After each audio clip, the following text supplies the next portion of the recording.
पंजाब में गैर कानूनी मुकीम गैर मुल्कियां दे इनखला की कार्रवाई जारी। लाहौर समेत पंजाब तो 36,545 अफगानियां समेत गैर मुल्की डिपोर्ट कर दिते। पंजाब पुलिस के मुताबिक डिपोर्ट होने वालियां विच मर्द, खवातीन, बच्चे शामिल ने। मजीद 504 अफराद होल्डिंग पॉइंट्स उत्ते मौजूद ने। पंजाब विच गैर कानूनी मुकीम गैर मुल्कियां दे इनखला की कार्रवाई जारी है। लाहौर समेत पंजाब तो 36,545 अफगानियां समेत गैर मुल्की मीडिया की रिपोर्ट कर दिते गए ने। पंजाब पुलिस के मुताबिक डिपोर्ट होने वालियां विच मर्द, खवातीन, बच्चे शामिल। मजीद 504 अफराद होल्डिंग पॉइंट्स उत्ते मौजूद ने। इस बारे मजीद तफसीलात जानते हैं साढ़े नुमाइंदे मलिक मुश्ताक कोलों। जी मलिक मुश्ताक, की तफसीलात तुहाडे कोल कीजिएगा।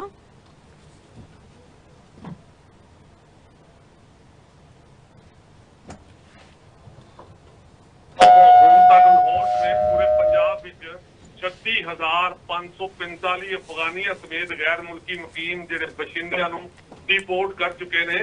इन्हां दे विच तुहानूं दस्सां कि 504 गैर कानूनी मुकीम अपराध होल्डिंग पॉइंट ते मौजूद वालियां दे विच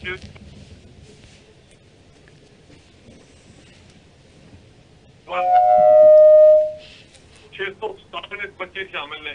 डिपोर्ट होने वालियां दे विच सबूत मौजूद ने। उन्होंने 11,824 अफगान सिटीजन कार्ड रखने वाले, इस तो इलावा 11,160 कानूनी मुकीम और इस तरह 14,283 गैर मुल्की शामिल सन।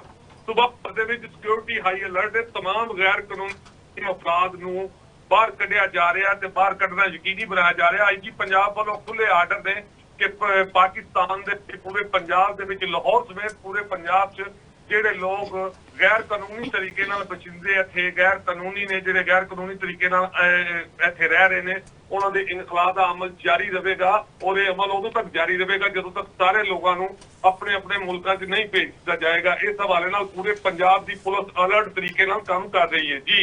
जी ठीक है मलिक मुश्ताक, बहुत शुक्रिया। तुसीं अपडेट कर रहे सी। अहम खबर तो आगाह कर रहे हैं जिथे पंजाब विच गैर कानूनी मुकीम गैर मुल्कियां दे इनखला की कार्रवाई जारी। लाहौर समेत पंजाब तो 36,545 अफगानियां समेत गैर मुल्की डिपोर्ट कर दिते। पंजाब पुलिस के मुताबिक डिपोर्ट होने वालियां विच मर्द, खवातीन, बच्चे शामिल ने, जबकि मजीद 504 अफराद होल्डिंग पॉइंट्स उत्ते मौजूद ने।